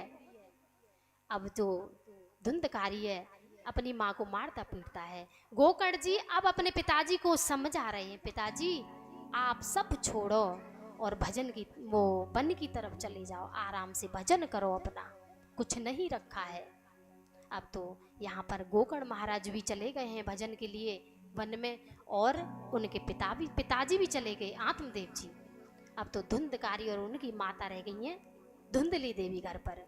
अब धन तो नहीं रहा, सब खर्च कर दिया धुंधकारी ने, मदिरा पी के और ये सब उल्टे सीधे कार्यों में सब धन खर्च कर दिया। और उनकी माता पे धन नहीं है, अब मांगता है, माता धन नहीं देती तो अब तो अपनी माता को मारने लग गया है। बताओ कितने दुख की बात है। अगर कोई संतान अपने माँ बाप पर हाथ उठाए तो उनका जीवन तो सोचो क्या जीवन है। अब यहाँ पर धुंधली देवी ने क्या सोचा, इससे तो मेरा बेटा मुझे रोज मारता है तो मैं खुद ही आत्महत्या कर लेती हूँ। मैं तो सभी से यही कहूंगी कि संतान को अपने माँ बाप के साथ ऐसा नहीं करना चाहिए। वो माँ बाप का कर्ज कभी नहीं चुका सकते। अब तो रात्रि में जो धुंधली देवी थी घर से बाहर निकल गई हैं और एक कुएं में जाकर के उन्होंने कुएं में गिर करके अपनी आत्महत्या कर ली है। अब जो धुंधकारी है अब तो बिल्कुल अकेला हो गया है। अब सोचने लगा है अब कोई टेंशन नहीं है मुझे, अब मस्त रहूंगा। अब तो उसने क्या किया कि अब तो बड़ी बड़ी चोरी डकैती करने लगा है। कहते हैं ना, जब बच्चों के ऊपर कोई नहीं, माँ बाप का साया नहीं रहता है तो वो और ज्यादा बिगड़ जाते हैं। पर धुंधकारी तो पहले से ही बेकार था। अब यहाँ पर धुंधली वो जो धुंधकारी है 5-5 वेश्याओं को घर ले आया है। अब तो वेश्याएं तो भाई धन मांगती हैं। अब तो जो धुंधकारी था बड़ी बड़ी चोरी करने लगा। अब एक दिन धुंधकारी ने एक बड़े राजा के यहाँ से चोरी की, बहुत सारा धन लाया, ला करके अपनी देवियों को दे दिया। अब तो वेश्याएं बड़ी खुश हुई, धन को देख करके खुश भी हुई और सोचने लगी, महाराज अगर इसने जहाँ से भी चोरी करी है अगर उस राजा को पता चल गया ये तो मरेगा और साथ में हमें और मारेगा। ये सोचने लगी है। कहने लगी कि अब क्या किया जाए। अब पांचों ने प्लान बनाया, पूरा धन इकट्ठा किया और रात्रि में जब जो धुंधकारी था सो रहा था और उसके हाथ पैर बांधे, चारपाई से उसको बांध दिया है। अब तो धधकते हुए अंगारे उसके मुंह में डाल दिए और उसको पांचों ने मिल करके मार दिया है धुंधकारी को। और उसको एक गड्ढा खोद के उसमें गाड़ दिया है और पूरा धन लेकर के वहां से चली गई पांचों वेश्याएं। अब तो पता चला गांव वालों को कि ऐसे ऐसे धुंधकारी के साथ हुआ है। उन्होंने गोकर्ण जी को बताया। वहां पर गोकर्ण जी ने सुना कि मेरे भाई की मृत्यु हो गई है तो उनको बड़ा दुख हुआ है यहाँ पर। अब जो गोकर्ण जी महाराज हैं उन्होंने गया जी में पुण्यदान किया है, पिंडदान, अपने जो भाई हैं उनके नाम का पिंडदान किया। अब तो वहाँ पर गोकर्ण जी महाराज कुछ दिन बाद अपने गांव में आते हैं और आकर के कहने लगे, अपने घर पर चुपचाप आके बैठ जाते हैं रात्रि के समय। अब तो वो तखत पर लेटे हैं गोकर्ण जी महाराज। तो जो धुंधकारी था, जो भूत प्रेत बन गया था, तो तरह तरह के रूप धारण करता है वो और तरह तरह की आवाज निकालता है। अब तो जो गोकर्ण जी महाराज थे उन्होंने हाथ में जल लिया, अभिमंत्रित किया जल को और उसके ऊपर छिड़का वो जल। तो वो अपने रूप में आया और बोलने लगा। जब गोकर्ण जी महाराज कहने लगे आप कौन हो, तो धुंधकारी कहने लगा, भैया मैं तुम्हारा भैया हूँ धुंधकारी, मैंने बड़े ही पाप किए हैं, मेरे पापों की क्या गिनती है। मैंने अपने ब्राह्मण तत्व को नष्ट कर दिया और मैंने वैश्यों का गमन किया, इसलिए मुझे ये भूत प्रेत योनि प्राप्ति हुई है। अब यहाँ पर गोकर्ण जी महाराज कहने लगे कि तुम्हारी मुक्ति क्यों नहीं हुई, मैंने तो तुम्हारा गया जी में पिंडदान भी कर दिया था। अब तो यहाँ पर धुंधकारी कहने लगा, भैया जी ऐसे आप चाहे हजारों लाखों पिंडदान करो, मैंने तो इतने पाप किए हैं कि उस पिंडदान से कुछ भी होने वाला नहीं है। अब तो जो गोकर्ण जी महाराज हैं कहने लगे, मैं कुछ करता हूँ। उन्होंने सूर्य भगवान से प्रार्थना की कि हे भगवान कुछ ऐसा साधन बताइए कि मेरे जो धुंधकारी है इसकी मुक्ति हो जाए, इसको मुक्ति मिल जाए। अब तो धुंधकार जो सूर्य भगवान कहने लगे, इनको शतकर्म वो श्रीमद् भागवत कथा का पाठ सुनाओ। अब तो जो गोकर्ण जी महाराज ने पूरा मंच बनाया है, पूरी व्यवस्था बनाई है, गांव के सभी लोगों से बताया कि यहाँ पर श्रीमद् भागवत कथा होगी। तो सभी लोग जुड़े हैं। अब तो धीरे धीरे वहाँ पर भीड़ होने लगी है, सभी साधु संत हैं, सभी भक्तजन हैं, अब तो कथा सुनने के लिए बैठे हैं। अब गोकर्ण जी महाराज कहने लगे कि धुंधकारी कहाँ बैठेगा। अब कहते हैं ना, जो भूत प्रेत होते हैं वो कहीं ऐसे मनुष्य के शरीर में तो होते नहीं हैं, उनको एक जो भवूड़ा होता है ना उसमें होते हैं वो। अब इनको कहाँ बिठाया जाए, ये कहाँ बैठे। तो उन्होंने एक बांस लिया है और उनको जो धुंधकारी हैं आकर के बांस की ग्रंथि में बैठ गए हैं। बड़े ध्यान से सभी बैठे हैं। यहाँ पर गोकर्ण जी महाराज ने कथा सुनाई है और जो धुंधकारी था जो बांस में बैठा था बड़े ही ध्यान पूर्वक उसने कथा को सुना है। 7 दिन तक कुछ खाया पिया नहीं, बड़े प्रेम भाव के साथ कथा को सुना है। अब तो 7वें दिन जैसे ही एक एक दिन होता है तो एक ग्रंथि बांस की फट जाती है। अब जैसे ही 7वां दिन आया तो तड़ तड़ करके 7 ग्रंथि फट गई और उसमें से जो धुंधकारी थे एक बड़े ही सुंदर बालक के रूप में निकले हैं। बड़ी बैजंती माला पहनी है और मुकुट लगाया है, बड़े ही सुंदर स्वरूप में दिखाई दे रहे हैं। अब तो बोलिए धुंधकारी की जय। अब तो यहाँ पर सभी ने हाथ जोड़े हैं और कहने लगे। अब इतने में विमान आ जाता है धुंधकारी के लिए, भगवान के पार्षद आ जाते हैं और विमान में बिठाया और उनको ले जाते हैं। अब तो यहाँ पर जो सभी ने कथा सुनी थी, अब सोचो यहाँ पे कोई प्रसाद बटे और हमारे गुरुजी को मिल जाए, तो आप भक्तगण भी बोलेंगे ना कि गुरुजी को तो मिल गया है, हमें प्रसाद क्यों नहीं मिला। सोचेंगे ना कि कथा तो हम भी सुन रहे थे और कथा गुरुजी भी सुन रहे हैं, सोचने वाली बात है। अब यहाँ पे सभी भक्त भी यही कह रहे हैं कि महाराज कथा तो हमने भी सुनी थी, तो केवल ये जो विमान आया है तो धुंधकारी के लिए ही क्यों आया है। तो यहाँ पर गोकर्ण जी महाराज ने क्या कहा है, ध्यान से सुनने वाली बात है कि कथा तो सबने सुनी है और सब सुनते हैं, पर कोई बिरला ही होता है जो बड़े प्रेम से भाव से सुनता है, जो सुनता है और सुन करके यहाँ से कुछ ले जाता है अपने साथ। ऐसा नहीं है कि यहाँ से सुनी और यहाँ से निकाली। ऐसे ही कथा सुनी है पर तुमने इतने मन भाव से नहीं सुनी है जितने मन भाव से धुंधकारी ने सुनी है। और आप सोचो अगली बार ऐसे ही कथा होगी, तुम सब बड़े मन से भाव से सुनना, ध्यान से सुनना, तो तुम्हारे लिए भी विमान आएंगे। अब फिर से भगवान ने यहाँ पर श्रीमद् भागवत कथा का मंच बनाया है और सबने बड़े प्रेम भाव के साथ कथा सुनी है और फिर सभी के लिए विमान आए यहाँ पर। कहने का भाव है कि कोई भी चीज करो तो बड़े मन से ध्यान से करो कि उसका हमें कुछ फल मिले। ऐसे ही यहाँ पर धुंधकारी ने जो भूत योनि थी उससे मुक्ति मिल गई और भगवान के धाम में वो चले गए। बोलिए गोविंद भगवान की जय, गोकर्ण जी महाराज जी की जय। राधे राधे गोविंद गोविंद राधे राधे राधे गोविंद गोविंद राधे राधे राधे गोविंद गोविंद राधे राधे राधे गोविंद गोविंद राधे।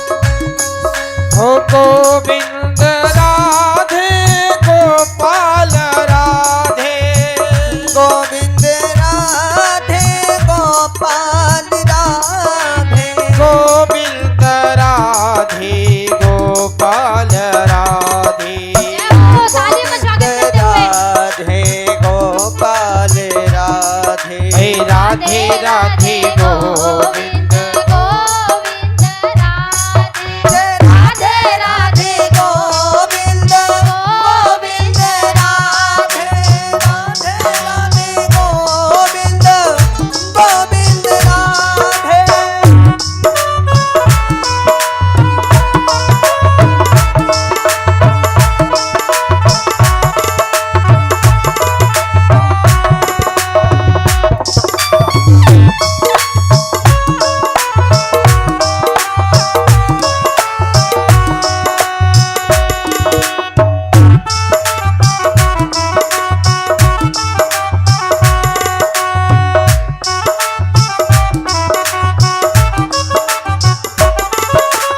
गोविंद राधे गोपाल राधे, गोविंद राधे गोपाल राधे गोविंद राधे गोपाल राधे, गोविंद राधे गोपाल राधे गोविंद राधे गोपाल राधे।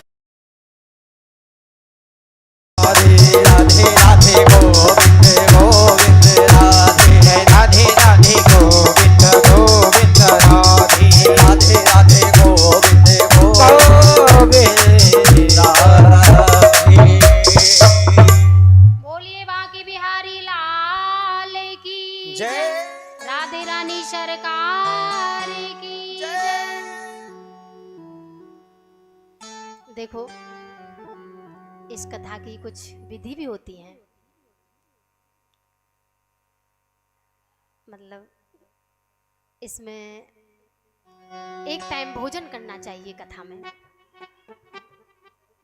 बताया तो ये एक टाइम भोजन करो, शाम के टाइम भोजन कर लो और सुबह फलाहार से रह लो। और किसी पे नहीं रहा जाता है तो आप पा सकते हो भोजन, पर हम तो भाई शाम को ही भोजन पाएंगे, हमारा ऐसा कुछ नहीं है, कभी भी भोजन मिल जाओ तो सब सह लेते हैं। पर हमारे बहुत से भक्त होंगे इसमें सोच रहे होंगे कि हमें तो व्यास जी भूखा ही मार देंगे, पर ऐसा नहीं है, आपसे बन जाए। और जो कलश उठाएं जिन कन्याओं ने माताओं ने बन सके तो वो भी एक टाइम भोजन करें, एक टाइम फलाहार रह लें, तो हो जाए तो कर लें। और बड़ी विधि बताई है इसमें कथा में, और ये नहीं है कि तुम सारी विधि कर लो, किसी के बस की बात नहीं है। एक आध तो कर सकते हो ना, जीवन में उतार लो अपने में एक आध बात भागवत में से। और इसमें न बताया है कि चुगली नहीं करनी चाहिए किसी की, पर आजकल तो माताएं जो है चुगलियों पे ज्यादा अड़ी हैं। दूसरे आदमी की 50 चुगली मार के और लास्ट में क्या बोलती हैं, अरे बाहर में जानते हमें क्या मतलब। पूरी तो तुमने उसकी चुगली कर दी, अब तुम लास्ट में कह रही हो ये बाहर में जानते हमें क्या मतलब। तो यही कहूंगी कि कुछ नहीं रखा है इन बातों में। हरि से हेत लगाओ, हरि का भजन करो, वो ही साथ जाएगा, ये चुगली साथ में नहीं जानी है। बुराई मत करो किसी को, कोई जैसा करेगा भरेगा। अपने पे ध्यान दो, पर आजकल तो ना अपने पे ध्यान नहीं देते, दूसरों पे ध्यान देते हैं। कहते ना अपने दुख से दुखी नहीं है, दूसरे के सुख से दुखी है। ये सत्य बात है बिल्कुल, कि दूसरे के सुख से दुखी है। अगर कोई आज साइकिल है किसी के पास, कल मोटरसाइकिल हो जाए, परसों 4 पहिए की गाड़ी हो जाए, तो क्या सोचेगा, हैं कल तो जे साइकिल पे चल तो, और आज तो जे 4 पहिए की गाड़ी में जा रहे हो, ऐसे कैसे भयो हैं? उसमें भी आदमी गलत सोचने लग जाता है। ये नहीं सोचता कि बेचारे ने मेहनत करी होगी, या आदमी ड्यूटी कर रहा होगा, नौकरी कर रहा होगा, वहां से धीरे धीरे धन जोड़ा होगा, तब जाके उन्होंने ये वाहन लिया है 4 पहिए का। पर गलत सोच लेते हैं, ऐसा कैसे है वो, यार 4 पहिए की गाड़ी कैसे ले ली। भैयाओ माताओ, ये मत सोचो, अपने आप को सोचो कि हमें क्या करना है जीवन में। कुछ ऐसा जीवन में करो कि मेरे प्रभु को भी पसंद आए। ऐसा मत करो प्रभु भी ये कहें कि इसको मनुष्य जन्म तो हमने दिया था, पर इसने उसका लाभ नहीं उठाया। ये मनुष्य जीवन ना बड़ी ही मुश्किल से मिलता है, जब हमारे कई जन्मों के पुण्य उदय होते हैं ना, जब हमें मनुष्य का जीवन मिलता है। तो इस जीवन को पाके, मनुष्य जीवन को पाके, इसमें ऐसा कार्य करो कि जीवन धन्य हो जाए हमारा। जब हम प्रभु के धाम में जाए ना, तो हमारे प्रभु भी हमें देख करके एकदम खुश हो जाएं कि हाँ कुछ किया था, मैंने इसको दुनिया में भेजा तो इसने कुछ कर दिखाया वहां पे। ऐसे ही जीवन को व्यर्थ में मत कमाओ, व्यर्थ की बातों में मत कमाओ, कुछ नहीं रखा है। तो कथा में आए तो यहाँ से कुछ अच्छा लेकर के जाओ। और सभी से मैं तो यही मांगूंगी, जो कथा में आए, ज्यादा कुछ नहीं कर सकते तो एक बुराई अपनी यहाँ पे छोड़ के जाओ। मन में सोच लो, वो तो तुम्हें पता होगी कि क्या क्या बुराई है तुम्हारे अंदर। किसी के अंदर आलस पर भरा पड़ा है, कहते हैं कि अरे बहुत आलस है, हमारा तो मन ही ना कर तो मंदिर जाने का। होता है किसी किसी के अंदर, कह रहे कैसे जाए पंडित जी मंदिर, हमारा तो मन ही नहीं करता है जाने का। तुम एक दिन जाके तो देखो मंदिर। तुम एक दिन जाओगे, 2 दिन जाओगे, तीसरे दिन खुद पे खुद बोलोगे अरे आज तो मंदिर ना जा पाई तो बड़ो अजीब लग रहा है। तो ऐसे आदत बनाओ मंदिर जाने की, हरि कीर्तन करने की आदत बनाओ। एक दिन तुम 1 माला करो तो दूसरे दिन 2 माला करो, धीरे धीरे भजन बढ़ता है। चिंता मत करो कि क्या होगा आगे, क्या करना है। चिंता छोड़ो और चिंतन करो। किसका? हरि का। चिंतन में मन लगाओ, चिंता छोड़ो और चिंतन को बढ़ाओ। इससे ही तुम्हारा बेड़ा पार है। अब आप हम प्यासी को बिता दीजिए, एक भजन और हो जाए अच्छा सा। जय राधे जय राधे, जय श्री कृष्ण बोलो जय राधे। जय राधे जय राधे, जय श्री कृष्ण बोलो जय राधे। राधे जय राधे, जय श्री कृष्ण बोलो जय राधे। जय राधे जय राधे, जय श्री कृष्ण बोलो जय राधे। जय राधे जय राधे, जय श्री कृष्ण बोलो जय राधे। जिन जिन को मेरे कन्हैया ने 2 सुंदर हाथ हाथ को उठा करके ताली बजाते हुए कहिए जय राधे जय राधे, जय श्री कृष्णा बोलो जय राधे। जय राधे जय राधे, जय श्री कृष्णा बोलो जय राधे। नाम मेरी राधा रानी का जिस जिसने गाया है, नाम मेरी राधा रानी का जिस जिसने गाया है, बांके बिहारी ने उसे अपना बनाया है, बांके बिहारी ने उसे अपना बनाया है। नाम मेरी राधा रानी का जिस जिसने गाया है, नाम मेरी राधा रानी का जिस जिसने गाया है। अरे बांके बिहारी ने उसे अपना बनाया है, बांके बिहारी ने उसे अपना बनाया है। जय राधे जय राधे, जय श्री कृष्णा बोलो जय राधे। जय राधे जय राधे, जय श्री कृष्णा बोलो जय राधे।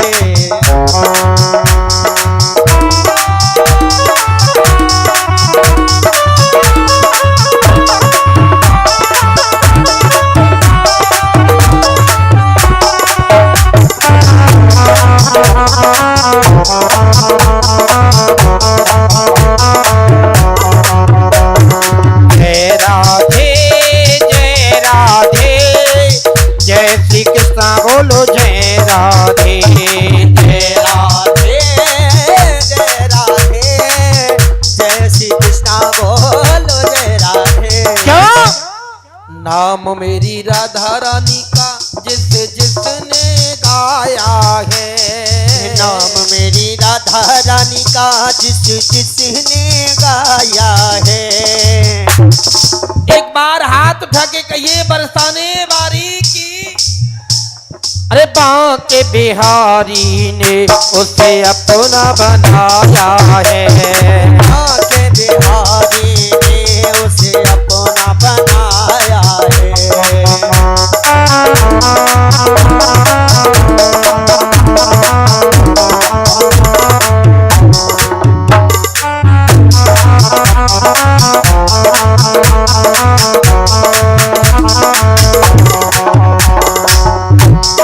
नाम मेरी राधा रानी का सदा देता सहारा है, नाम मेरी राधा रानी का सदा देता सहारा है। नाम मेरी राधा रानी का सदा देता सहारा है, नाम मेरी राधा रानी का सदा देता सहारा है। तू भी एक बार जप ले ये नाम बड़ा प्यारा है, तू भी एक बार जप ले नाम बड़ा प्यारा है। इसी के साथ सभी भक्त अपने स्थान पर खड़े भी हो जाइए आरती के लिए। सभी खड़े हो जाओ और ताली बजाते हुए जय राधे जय राधे, जय श्री कृष्णा बोलो जय राधे। जय राधे जय राधे, जय श्री कृष्णा बोलो जय राधे। जय राधे जय राधे, जय श्री कृष्णा बोलो जय राधे। जय राधे जय राधे, जय श्री कृष्णा बोलो जय राधे। नाम मेरी राधा रानी का जिस जिसने गाया है, राधा रानी का जिस जिसने गाया है। अरे बांके बिहारी ने मुझे अपना बनाया है, बांके बिहारी ने उसे अपना बनाया है। अरे बांके बिहारी ने उसे अपना बनाया है, बांके बिहारी ने उसे अपना बनाया है। अरे बांके बिहारी ने उसे अपना बनाया है, बांके बिहारी ने उसे अपना बनाया अपना बनाया है। अपना बनाया है।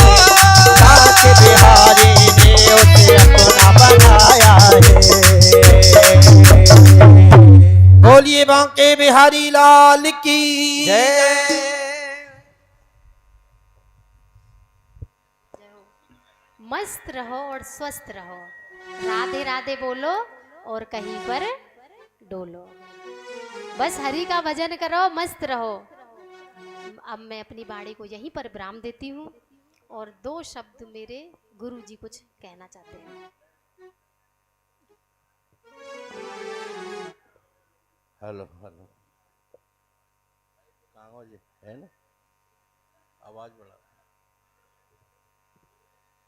बोलो वृंदावन बिहारी लाल की, बोलो आज के आनंद की। सर्वप्रथम भैया, ये बड़े भाग्य की बात है, जहाँ प्रभु को कथा करानी होती है वहीं होती है, ये निश्चित है। आप चाहो या न चाहो, लेकिन कथा प्रभु की होगी। क्यों?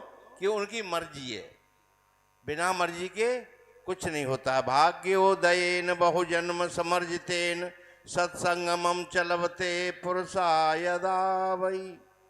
कहने का अर्थ है, कोटि कोटि जन्म के भाग्य होते हैं जब ऐसी कथाएं सुनने को मिलती है। यहाँ पर हमारी व्यास पीठ पर विराजमान पूजनीय देवी स्वरूपा लक्ष्मी प्रिया शास्त्री जी के द्वारा मुखारविंद से आप श्रीमद् भागवत कथा का अमृत पान कर रहे हैं और बहुत ही सुंदर संगीत के मर्मज्ञ ज्ञानी ये वृंदावन धाम की टीम है। और निश्चय जब वृंदावन धाम का जो पुट होता है ना, वो तो फिर राधे राधे ही होती है। तो एक ब्यास जी के लिए, इन सब के लिए जोरदार ताली बजाते हुए। और आज कलश यात्रा, इंद्र देवता इतने प्रसन्न भये आज की कथा में, वो निकलने नहीं दे रहे किसी को, बहन बेटियों को निकलने नहीं दिया घर से। लेकिन वो इंद्र वर्षा भी जरूरी होती है, कथा में इंद्र वर्षा भी जरूरी होनी चाहिए। और इसके साथ में कलश यात्रा, हमारी बहन बेटियों ने बड़े सुंदर कलश सर पर रख करके जब विराजमान होकर के राधे राधे भजन कीर्तन होते नाचते हुए आ रहे थे, बड़ा मंगलमय दिवस था। ज़्यादा समय न लेते हुए, समय हो गया है, इसलिए यहीं पर अपनी वाणी को विराम देते हुए, कल यहाँ पर हवन की व्यवस्था है जो अभी आचार्य जी बताएंगे। उस हिसाब से नियम से इस कथा का, जो आज की जो कथा भी व्यास जी ने सुनाई है, वो यही है कि इसको नियम से और सच्चे मन से बैठ करके अगर कथा सुने तो इस भागवत कथा की गारंटी है कि जो भी मन में सोचोगे, जो भी तुम्हारी मनोकामना हो, जो भी तुम्हारे घर की कोई परेशानी, किसी घर में लक्ष्मी न हो, किसी के घर में कष्ट हो, किसी के घर में संतान नहीं है, ये कथा ये वर्णन कर रही है कि हम इस भागवत जी के सुनने से, नियम से सुनने से हम सब कुछ प्राप्त कर सकते हैं। तो 7 दिन बैठ करके जो भी मनोकामना लेकर के बैठे, गारंटी है इस बात की, ये प्रभु की भागवत है, कोई ऐसी वैसी कथा नहीं है ये। इससे तो ये अभी सुनाया व्यास जी ने कि इसमें पिशाच, भूत पिशाच प्रेतों के भी उद्धार हो जाता है इस कथा के श्रवण करने से। पापी से पापी, 5 तरह के पाप होते हैं, वो 5 पाप करने वाले महापापी भी तर जाते हैं अगर एक बार पश्चाताप करके प्रभु की शरण में बैठ करके कथा सुन ले, उनका भी उद्धार हो जाता है। बोलो वृंदावन बिहारी लाल की जय हो। बोल भागवत भगवान की। आइए देखो, कल से जो भी कलश वाली माताएं, बहनें और भाई बंधु जो भी हवन करना चाहते हैं, प्रातः 9 बजे से हवन प्रारंभ होगा, तो सभी अपनी हाजिरी दें, हवन करें। और कथा का समय है 1 बजे से 5 बजे तक। 9 बजे हवन, उसके बाद में 1 बजे से कथा में सभी भक्त आएँ। और जिन लोगों तक अभी तक कथा की चर्चा नहीं पहुंची है, वहाँ भी पहुंचाएं और अधिक से अधिक संख्या में यहाँ आएँ। जय श्री राधे, जय श्री कृष्ण। और जो लोग नहीं आ पा रहे हैं, वो इस कथा को लाइव सुन सकते हैं, व्यास जी के नाम से यूट्यूब पे सर्च करें और कथा सुने। जय श्री राधे, जय श्री कृष्ण। बोल वृंदावन बिहारी लाल की। इसी के साथ आरती।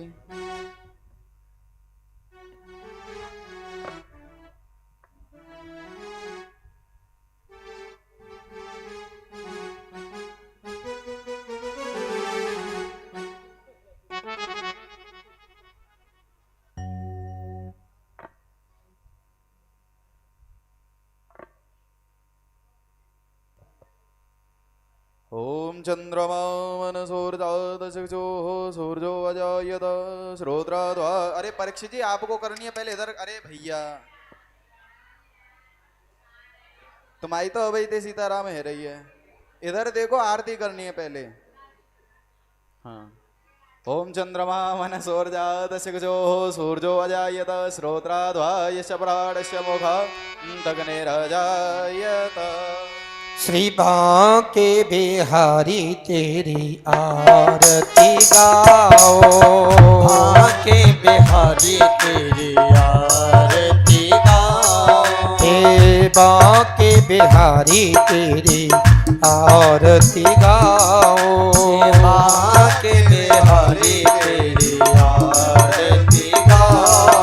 ओ आरती गाओ प्यारे तो ही को मनाओ, आरती गाओ प्यारे तुमको मनाओ, ओ आरती गाओ प्यारे तो ही को मनाओ, आरती गाओ प्यारे तुमको मनाओ। बांके बिहारी तेरी आरती गाओ, बांके बिहारी तेरी आरती गाओ। मोर मुकुट तेरे शीस पे सोहे, मोर मुकुट तेरे शीस पे सोहे, प्यारी मुरली मेरा मन मोहे, प्यारी मुरली मेरो मन मोहे, ओ प्यारी मुरली मेरो मन मोहे, प्यारी मुरली मेरो मन मोहे। बा मुरली पे में भले भले जाओ, सीमा के बिहारी तेरी आरती गाओ, आरती गाओ प्यारे तो ही को मनाओ, आरती गाओ प्यारे तुमको मनाओ। रास बिहारी तेरी आरती गाओ, रास बिहारी तेरी आरती गाओ, चरणों से निकली है गंगा प्यारी, चरणों से निकली है गंगा प्यारे, जिसने सारी दुनिया तारी, जिसने सारी दुनिया तारी, हो जिसने सारी दुनिया तारी, जिसने सारी दुनिया तारी।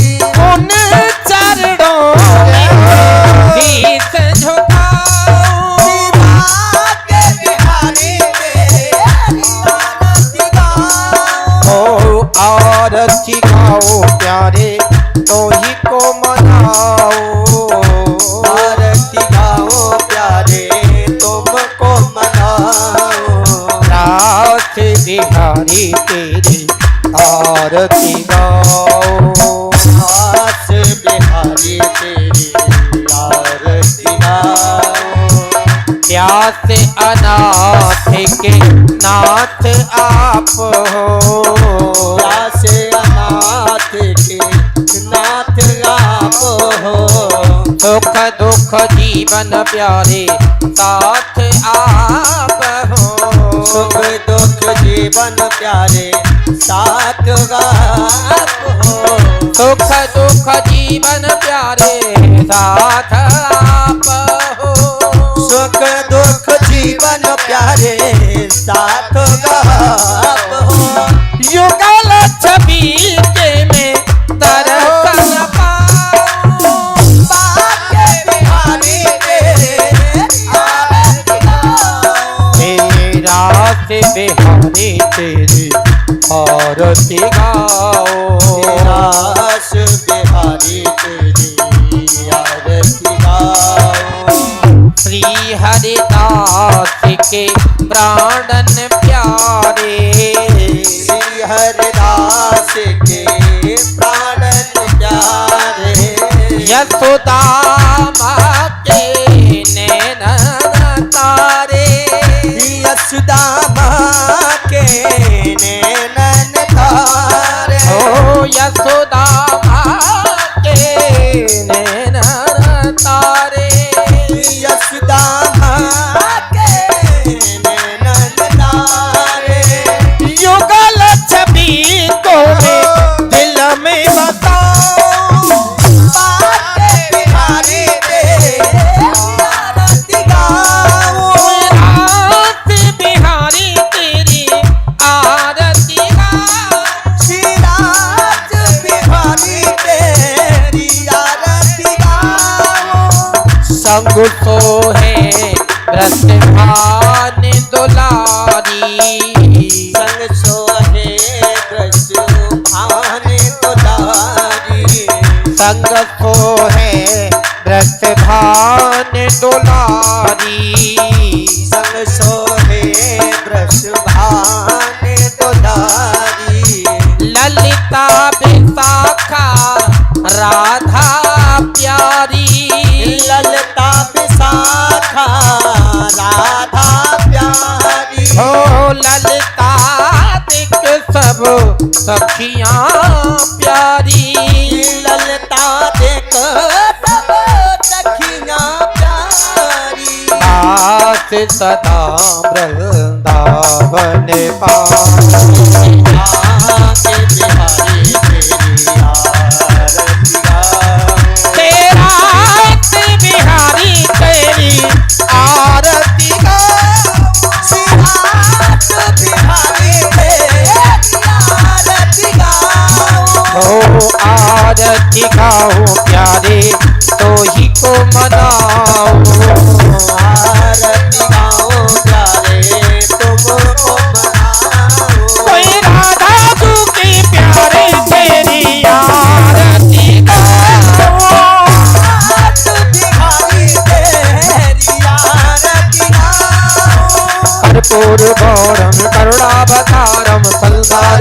सारम भुजगेन्द्रहार सदा वसल्तम हृदयारविन्द भवं भवानी शेषं नमामि त्वमेव माता तपिता त्वमेव त्वमेव बन्धुः सखा त्वमेव त्वमेव